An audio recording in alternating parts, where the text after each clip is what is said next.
Welcome back, hockey fans, to IceHogs WarmUp. I'm Brittany Tulis alongside Joey Zakcheski as we preview the forced Game 6 against the Texas Stars. The IceHogs back in Cedar Park, Texas for the second time here in this series, but now after back-to-back wins on home ice to force this scenario, it's still a must-win game for the Rockford IceHogs. They're trying to get to that Game 7, which will be tomorrow night, Tuesday night at HEB Center in Cedar Park. And Brittany, the IceHogs with the momentum right now, but they know this is a Texas team returning home that's a little bit agitated after dropping the last two contests. Yeah, this Texas team is out for blood. We saw that in the past game, the last two periods. Texas was relentless on the offense, but the IceHogs defense was working as a nice unit to kind of help Jeff Glass out. He would make that initial save, but there was always someone there to kind of clear that second chance out and kind of funnel it back. Unfortunately, Texas was really good at maintaining that puck, but at least they were good at. There was a nice funnel system going. Jeff would make the save, someone would kick it to the boards, and then Texas would shoot it again. And then out of the zone. Yes. The Texas Stars is no secret now. Their speed is what they've been showcasing over the last couple of games. They try and stretch out the defensive zone, get speed moving through the neutral zone, and of course, when you have opportunities like a Colin Marcus and a Rope Hintz, Sheldon Dries, everyone that just have multiple access to afterburners for them to burst into the zone, that's where that defense is going to come in, and the IceHogs, they're going to have to be ready for that attack. Yeah, that you call it the home run pass in your broadcast. They're looking for that long stretch pass. And like you said, they're very fast. And if they get that breakaway opportunity, we've seen them bury it throughout the first, second, and third games. And the IceHogs, the defensive effort needs to keep their head on a swivel. They need to be mindful of the guys behind them, even though they're not directly involved in the play in front of them.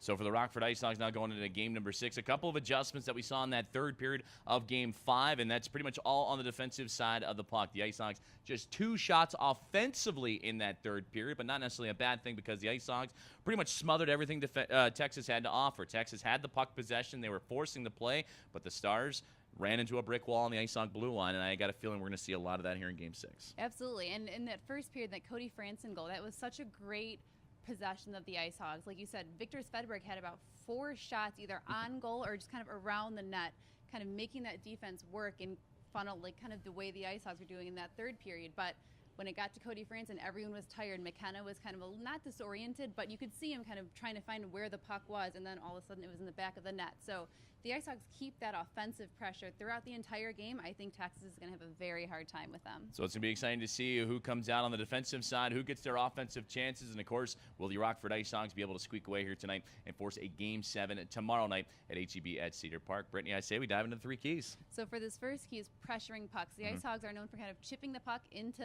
the offensive zone, but they need to have someone coming in hot to go get it. Do not give the Texas Stars any room to work with. If they have chances to make clean passes, clean breakouts, to get to the neutral zone, that's where the speed starts to pick up for them when they move into the offensive end. And then obviously that'll keep the IceHogs back on their heels a little bit. Certainly do not want to be flat-footed. So for the IceHogs, they have to pressure pucks. The second they get that puck into the offensive zone, even in the neutral zone, if it's 50-50 up for grabs and the Stars look like they're going to grab possession, there needs to be somebody on them at the right moment. And of course, Lance Boma, probably a great example of that. When he dumps the puck on in, he crashes and bangs and really forces that defense of the Stars to look over their shoulders. So for the IceHogs, do not give Texas any room to work with by pressuring the pucks at all times. So for the second one is maintaining possession. We just kind of talked about it. Once they maintain possession and can keep that pressure on the defense, it definitely forms cracks and makes the Texas Stars work. And that's going to be on the forwards here tonight, especially the centermen. They're going to have to go in and really grind away in the corners to keep that puck moving in the offensive zone. If the IceHogs can do that, their defense can engage. The Texas Stars did a good job of covering the points, so it's going to be on the forwards to maybe take an extra step and keep that play below the goal line or at least at the bottom of the circles. If they can do that for a sustained amount of time, that allows the defense like a Franson, a Svedberg, or even a Clendenning to sneak in and find themselves a shooting lane, and that's where the IceHogs have scored a lot of their points from the shots from the blue line. So for the IceHogs, that sustained pressure in the offensive zone will have to come from their forwards to get success.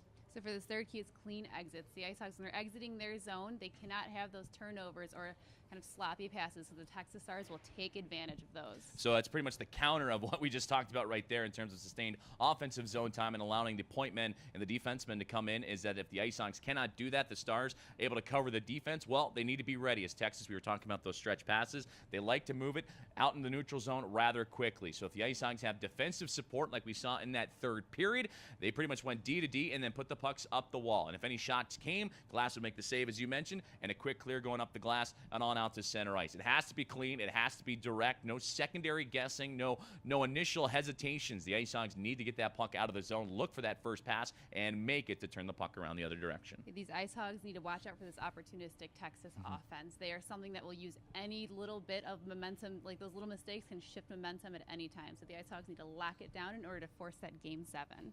Well, that'll do it for IceHogs Warm-Up before puck drop against the Texas Stars in Game 6 of the Western Conference Final. The Forest City Diagnostic Imaging diagnoses the game with head coach Jeremy Collin is up next. For everyone at IceHogs Warm-Up and Brittany Toulis, I'm Joseph Zakshesky.